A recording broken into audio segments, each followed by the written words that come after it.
ലോകപ്രശസ്ത സാഹിത്യകാരനും Nobel ജേതാവുമായ Hermann Hesse, അദ്ദേഹത്തിൻ്റെ വളരെ പ്രസിദ്ധമായ നോവലുണ്ട് സിദ്ധാർത്ഥ. അതിൽ സിദ്ധാർത്ഥ എന്ന ചെറുപ്പക്കാരൻ ഈ കിഴക്കിൻ്റെ ജ്ഞാനം മുഴുവൻ അന്വേഷിച്ച് പല ഗുരുക്കന്മാരെയും കാണുന്നു, പലയിടത്തും സഞ്ചരിക്കുന്നു, അറിവെല്ലാം സമ്പാദിക്കുന്നു. പക്ഷേ ഏറ്റവും ഒടുവിൽ അദ്ദേഹം ഒരു പുഴയുടെ തീരത്തെത്തുന്നു. പുഴയുടെ തീരത്ത് തോണിക്കാരനുമായിട്ട് പരിചയപ്പെടുന്നു. ഒടുവിൽ തോണിക്കാരനെ അദ്ദേഹം തൻ്റെ ഗുരുവായി സ്വീകരിക്കുന്നു. ഈ പുഴയും തോണിക്കാരനും അദ്ദേഹത്തെ ഒരുപാട് കാര്യങ്ങൾ പഠിപ്പിക്കുന്നു. അതാണ് ഈ സിദ്ധാർത്ഥയുടെ ഒരു നോവലിൻ്റെ ഒരു രത്നച്ചുരുക്കം. അറിവെല്ലാം ലഭിച്ചു കഴിഞ്ഞ് സിദ്ധാർത്ഥയോട് ആരോ ചോദിക്കുന്നു, വാട്ട് കൻ യു ഡു? അദ്ദേഹം തൻ്റെ മറുപടി 3 വാക്കുകളിൽ ഒതുക്കുന്നു. അദ്ദേഹം പറഞ്ഞു, I can think, I can wait, I can fast.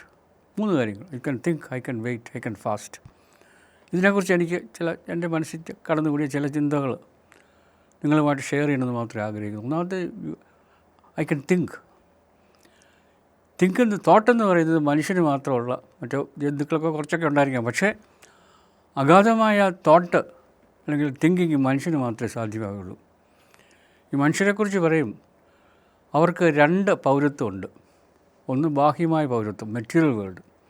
മറ്റൊരു ഇന്നർ പൗരത്വം, അകത്തെ ഒരു സിറ്റിസൺഷിപ്പ്. ഇത് രണ്ടും കൂടി ചേരുമ്പോൾ മാത്രമേ ഈ മനുഷ്യജീവിതം സമ്പൂർണ്ണമാകുകയുള്ളൂ.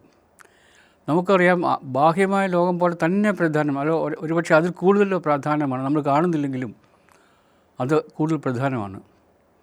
ഈ മലയാളത്തിൽ പറയും ആടപാതി ആടുപാതി എന്ന്. ആടപാതി എന്ന് പറഞ്ഞാൽ ഡ്രസ്സ് മാത്രമല്ല, എവറിത്തിങ് എക്സ്റ്റേണൽ. ആളെന്ന് പറഞ്ഞാൽ ഇൻറ്റേർണൽ. അപ്പോൾ ഇൻറ്റേർണലായിട്ട് ഒത്തിരി കാര്യങ്ങൾ പഠിച്ചെങ്കിൽ, മനസ്സിലാക്കി ചിന്തിച്ചെങ്കിൽ മാത്രമേ മനുഷ്യൻ്റെ ലൈഫ് പൂർണ്ണതയിലെത്തത്തുള്ളൂ. നമുക്കറിയാം, ഈ ബൈബിളിൽ പൗലോസ് അപ്പോസ്തലൻ നിരന്തരം ഓർപ്പിക്കുന്ന ഒരു കാര്യമുണ്ട്. സത്യമായതൊക്കെയും ഘനമായതൊക്കെയും സൽകീർത്തിയായതൊക്കെ ചിന്തിച്ചു കൊള്ളണം, പ്രവർത്തിക്കണമെന്ന് അദ്ദേഹം പറയുന്നില്ല. ചിന്തിച്ചു കൊള്ളണം, ഇതെല്ലാം ചിന്തിക്കണം, നല്ല കാര്യങ്ങളൊക്കെ ചിന്തിക്കണം. കാരണം പൗലോസ് അപ്പോസ്തലൻ അറിയാം, ചിന്തയാണ് പ്രവൃത്തിയുടെ മുത്തശ്ശൻ. നമ്മളെന്ത് നിരന്തരം ചിന്തിച്ചുകൊണ്ടിരിക്കുന്നു, അതാണ് നമ്മെ രൂപാന്തരപ്പെടുത്തുന്നത്. So we have to have great thoughts.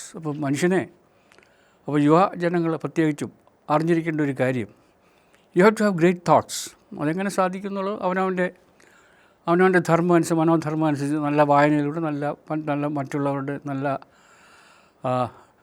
കരുത്തുള്ളവരുടെ വാക്കുകളിലൂടെ അതൊക്കെ നമ്മുടെ മനസ്സിലേക്ക്, നമ്മുടെ ഉള്ളിലേക്ക് സ്വാംശീകരിക്കണം. എങ്കിൽ മാത്രമേ നമുക്ക് നല്ലൊരു മനുഷ്യ ജന്മത്തിലേക്ക്, അല്ലെങ്കിൽ നമ്മുടെ ജന്മം പൂർണ്ണമാകുകയുള്ളൂ. പക്ഷേ ഇന്നത്തെ ലോകം നമുക്കറിയാം, പല നമ്മൾ മീഡിയയൊക്കെ അർദ്ധസത്യങ്ങളും അസത്യമൊക്കെ ഇങ്ങനെ നമ്മളതങ്ങ് വിശ്വസിക്കുകയും പലപ്പോഴും നമ്മൾ തെറ്റിലേക്ക് വഴുതിപ്പോകാൻ നമ്മുടെ യുവജനത കമ്പൾഡായി പോവുകയും ചെയ്യുന്നൊരു കാലഘട്ടത്തിലൂടെയാണ് നമുക്ക് സഞ്ചരിക്കേണ്ടത്. മലയാളത്തിൽ നമ്മൾ പറയും, ചിലപ്പോൾ പറയും കാള പെറ്റു എന്ന് പറയുമ്പോൾ തന്നെ കയറെടുക്കുന്നവരാണ് നമ്മൾ. കാള വെറുവോ ഇല്ലയോ എന്ന് അന്നേരം ചിന്തിക്കത്തില്ല, നമ്മൾ ഉടനെ തന്നെ അങ്ങ് റിയാക്ട്. ഇപ്പോൾ ഇന്നത്തെ ലോകത്ത് പല പ്രശ്നങ്ങൾക്കും പല കഷ്ടപ്പാടുകൾക്കും പ്രധാന കാരണം വി ഡോണ്ട് തിങ്ക്. നമ്മുടെ ഏറ്റവും വലിയ ഫാക്കൽറ്റി, മനുഷ്യൻ ലഭിച്ചിരിക്കുന്ന ഏറ്റവും വലിയ ഫാക്കൽറ്റി, ഞാൻ ആദ്യമേ സൂചിപ്പിച്ചു, വേറെ ആർക്കും ഇത്രയും ഗംഭീരമായിട്ട് അത് നമ്മൾ ഉപയോഗിക്കുന്നില്ല. എത്രയും ഇപ്പോൾ പ്രത്യേകിച്ച് ഈ AI ഒക്കെ വരാൻ പോകും, നമുക്കൊന്നും ചിന്തിക്കേണ്ട.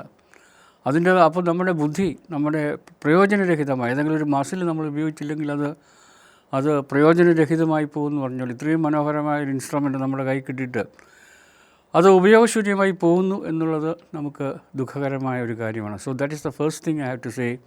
U have to think. Hermann Hesse സിദ്ധാർത്ഥയിലൂടെ പറയുന്നു, you have to think. The first thing is think. രണ്ടാമത്തെ think, you have to wait. I can wait. അദ്ദേഹം പറഞ്ഞു, ഐ ക്യാൻ വെയിറ്റ്. നമ്മുടെ തലമുറയ്ക്ക്, പ്രത്യേകിച്ച് യുവജനങ്ങൾക്ക് ഇപ്പോൾ വെയിറ്റിംഗ് എന്ന് പറയുന്നത് അവർക്ക് വലിയ പ്രയാസമുള്ളത്, അങ്ങനെയൊക്കെ ഒരു പരുവത്തിലാക്കി മാറ്റിയിരിക്കുക. എല്ലാവർക്കും ഉടൻ തന്നെ ഇമ്മീഡിയറ്റ് പ്ലഷർ, ഇമ്മീഡിയറ്റ് റിസൾട്ട്സ്. നമുക്കൊരു ബസ്സിൽ പോയാൽ, അല്ലെങ്കിൽ നമുക്ക് ഒരു മിനിറ്റ് പോലും, അല്ലെങ്കിൽ വി കനോട്ട് വെയിറ്റ്.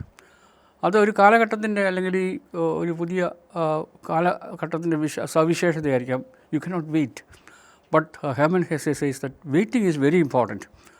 നമുക്കൊരു വിത്ത് വിതച്ചിട്ട് നമുക്ക് നമുക്ക് 3-4 മാസം കഴിഞ്ഞെങ്കിൽ മാത്രമേ അതിൻ്റെ ഈൽഡ് എടുക്കാനൊക്കെ ഉടനെ കിട്ടത്തില്ല. പക്ഷേ നമ്മുടെ വിചാരം എന്നാന്ന് ചോദിച്ചു കഴിഞ്ഞാൽ, നമ്മുടെ പ്രത്യേകിച്ചും ഞാൻ അവരെ കുറ്റം പറയുന്നില്ല, അവരെ അങ്ങനെ സൃഷ്ടിച്ചതിൽ പ്രധാന പങ്ക് പഴയ തലമുറയ്ക്ക് തന്നെയാണ്.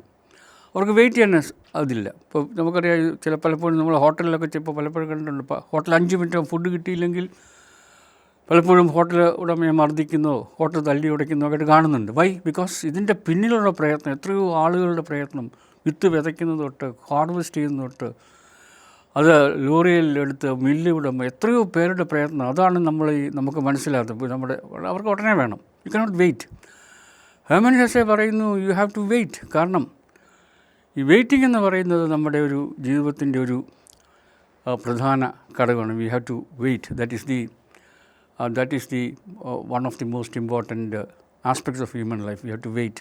നമ്മുടെ നമുക്കറിയാം, ഇപ്പോൾ നമുക്ക് ഇവിടെ സ്വിച്ച് ഇട്ടാൽ ഉടനെ നമുക്ക് ലൈറ്റ് വരണം. അത് നല്ല LED ലൈറ്റ് വേണം. പക്ഷേ നമുക്കറിയാം, ഈ LED ലൈറ്റും വെറും ഒരു ലൈറ്റിൻ്റെ പിന്നിലുള്ള ചരിത്രം നമുക്കൊക്കെ അറിയാം. എഡിസനെക്കുറിച്ചൊക്കെ പറയാം, 1000 എക്സ്പെരിമെൻറ്റ് കഴിഞ്ഞാൽ അദ്ദേഹം ഒരു ബൾബ് ഉണ്ടാക്കിയത്. എത്രയോ നാളത്തെ കഠിന പ്രയത്നമാണ്. അതൊന്നും നമുക്ക് പ്രശ്നമല്ല. നമ്മൾ അനുഭവിക്കുന്ന ഓരോ സൗകര്യങ്ങളും എടുത്തു നോക്കിയാൽ അറിയാം, അനലൈസ് ചെയ്ത് നോക്കിയാൽ അറിയാം. ഓരോ സൗകര്യങ്ങളും അതിൻ്റെ പിന്നിൽ എത്രയോ ആളുകളുടെ, എത്രയോ പഴയ തലമുറയുടെ എത്രയോ ഡെഡിക്കേറ്റഡ് ആയിട്ടുള്ള, അതാണ് നമ്മൾ പലപ്പോഴും നമുക്ക് മനസ്സിലാകുന്നത്. അതിൻ്റെ ഒരു സൗകര്യം നമ്മൾ ഉപയോഗിക്കുന്നു അതിൻ്റെ പിന്നിൽ. So we have to learn that, we have to know that waiting is important. കാരണം നമുക്കിന്ന് പല സൗകര്യങ്ങളും നമുക്ക് ലഭിക്കുന്നുണ്ടെങ്കിൽ അതിൻ്റെ പിന്നിൽ ഒരുപാട് പേരുടെ കഠിനാധ്വാനമുണ്ട്, ഒരുപാട് പേരുടെ ഉറക്കം ഒഴിഞ്ഞ കഠിനാധ്വാനം ഉണ്ടെന്നുള്ള കാര്യം നമ്മുടെ യുവജനങ്ങൾ മനസ്സിലാക്കേണ്ടിയിരിക്കുന്നു. യുവജനങ്ങൾ മാത്രമല്ല, എല്ലാവരും മനസ്സിലാക്കേണ്ടിയിരിക്കുന്നു. മൂന്നാമത്തെ ക്വാളിറ്റി അല്ലെങ്കിൽ മൂന്നാമത്തെ കൺസെപ്റ്റ് ഹെർമൻ ഹെസ്സെ പറയുന്നത്, അല്ലെങ്കിൽ സിദ്ധാർത്ഥ പറയുന്നത്, യു ഹാവ് ടു ഫാസ്റ്റ് എന്ന് പറഞ്ഞു കഴിഞ്ഞാൽ വെറും ഫുഡ് ഒഴിവാക്കുന്ന, അല്ലെങ്കിൽ നമുക്ക് ഇഷ്ടപ്പെട്ട ഫുഡ് ഒരുപാട് കഴിക്കുന്നത് മാത്രമല്ല. whenever we mean fasting, we mean that we have to give up everything unwanted. നമുക്ക്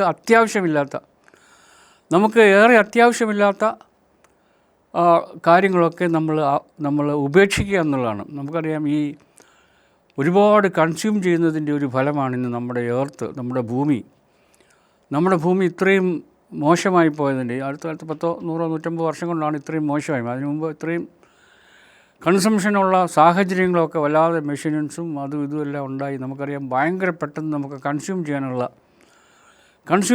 പല കൺസംഷൻ എന്ന് പറയുമ്പോൾ ഞാൻ ഫുഡ് മാത്രമല്ല, മെനി ക്ലോത്ത് ആയാലും ഹൗസിങ് ആയാലും എവറിത്തിങ്, വണ്ടി ആയാലും. പണ്ടൊക്കെ ഒരു കാറോ സ്കൂട്ടറോ ഒക്കെ കിട്ടണമെന്നുണ്ടെങ്കിൽ വി ഹാവ് ടു എത്രയോ നാൾ നമ്മൾ കാത്തിരുന്നത്. But now you find that so easy. അപ്പോൾ അങ്ങനെ ഈ നമ്മുടെ ഇത്രയും പ്രഷ്യസ് ആയിട്ടുള്ള ഭൂമി ഇത് നിലനിർത്തണമെന്നുണ്ടെങ്കിൽ നമുക്ക് ഇത് പെട്ടെന്ന് വിത്തെടുത്ത് കുത്തുക എന്ന് പറയുന്ന മലയാളത്തിൽ പറയും, വിത്തെടുത്ത് കുത്തുക. അതായത് ഭാവിക്ക് വേണ്ടിയുള്ളത് പോലും നമ്മൾ കൺസ്യൂം ചെയ്യാൻ നമുക്ക് അവകാശമില്ല. അപ്പോൾ വി ഹാവ് ടു ഫാസ്റ്റ് എന്ന് പറഞ്ഞു കഴിഞ്ഞാൽ അബ്സല്യൂട്ട്ലി നെസസറി ആയിട്ടുള്ള, നമുക്ക് തീരെ മോശമായിട്ട് ജീവിക്കണമെന്നുള്ളതല്ല. കാലം ഓടുമ്പോൾ കാലത്തിനനുസരിച്ച് നമുക്ക് ജീവിക്കണം, അത് ശരിയാണ്. പക്ഷേ നമുക്ക് ഇന്ന് നമ്മൾ നോക്കിയാൽ, കേരളത്തിൽ തന്നെ നോക്കിയാൽ അറിയാം, 10-15 മുറികളുള്ള വീടുകൾ. അവിടെ കുറച്ച് നാളത്തേക്ക് ഒരു വല്യപ്പനും വല്യമ്മയും കാണുമായിരിക്കും, പക്ഷേ അത് കഴിഞ്ഞ് അവരും ഇല്ല. ഇപ്പോൾ നമുക്കറിയാം, കേരളത്തിൽ 100-1000 വീടുകൾ. ആൻഡ് വി ഫൈൻഡ് ദറ്റ് അന്ന് നമ്മൾ വിചാരിച്ചെങ്കിൽ അബ്സല്യൂട്ട്ലി നെസസറി ആയിട്ടുള്ള വീടുകൾ, ചെറിയ വീടുകൾ, അത്യാവശ്യമുള്ള വീടുകൾ, മനോഹരമായ വീടുകളായിരിക്കും, സംശയമില്ല. അവയുണ്ടാക്കിയിരുന്നെങ്കിൽ നമുക്ക് പ്രകൃതിക്ക് ഏൽക്കുന്ന ഇത്രയും വലിയ ക്ഷതം ഒഴിവാക്കാമായിരുന്നു. അത് നമ്മൾ ഇത് ബിൽഡിങ്ങിൻ്റെയും ഫുഡിൻ്റെയും ഡ്രസ്സിൻ്റെയും മാത്രമല്ല, ജീവിതത്തിൻ്റെ ഓരോ മേഖലയും നോക്കിയാൽ നമുക്കറിയാം, we have to fast in the sense നമുക്ക് അബ്സല്യൂട്ടായിട്ടുള്ള, നമുക്ക് അത്യാവശ്യമുള്ളത് മാത്രം ജീവിക്കുക, മറ്റുള്ളവർ ജീവിക്കട്ടെ. ഞങ്ങൾക്കൊരു ബിഷപ്പുണ്ടായിരുന്നു, അദ്ദേഹം വളരെ സിമ്പിളായിട്ട് ജീവിക്കുന്ന ഒരു മനുഷ്യനാണ്. ഈ സാധാരണ ബിഷപ്പുമാർ അവരെ കുറ്റം പറയില്ല, അവരുടെ ലൈഫ് അങ്ങനെ ആയിരിക്കണം. So simple. അദ്ദേഹം പറയുന്ന ഒരു വാചകം കൂടെ പറഞ്ഞ് ഞാൻ എൻ്റെ വാക്ക് അവസാനിപ്പിക്കും. അദ്ദേഹം പറഞ്ഞു, you live simply so that others may simply live. അതായത് അദ്ദേഹം പറഞ്ഞതിൻ്റെ അർത്ഥം ഇതാണ്, നമ്മൾ വളരെ സസൂക്ഷ്മം, വളരെ ലഘുവായിട്ട് ജീവിക്കണം. മറ്റുള്ളവർ ജീവിച്ച് പോട്ടെ, മറ്റുള്ളവരെ കരുതൽ. എത്രയോ നമുക്കറിയാം, നമ്മൾ ഈ കണ്ടമാനം കൺസ്യൂം ചെയ്യുകയും കണ്ടമാനം ഉള്ളവൻ കൺസ്യൂം ചെയ്യുന്നതിൻ്റെ ഫലമാണ് ആയിരക്കണക്കിന് ലക്ഷക്കണക്കിന്, ഇന്ത്യയിൽ തന്നെ എത്രയോ ആളുകൾ ഒരു നേരത്തെ ആഹാരത്തിന് വേണ്ടി ബിക്കോസ് ഓഫ് അവർ കേരള ഇല്ലാഞ്ഞിട്ട് ഫുഡ് ഇല്ലാഞ്ഞിട്ടല്ല, നമ്മുടെ ആ ഒരു ജീവിതശൈലി അത് ഹെമ ഹെസെ നമ്മെ ഓർപ്പിക്കുകയാണ്. You have to remember, always remember these things. You have to think, you have to wait and you have to fast.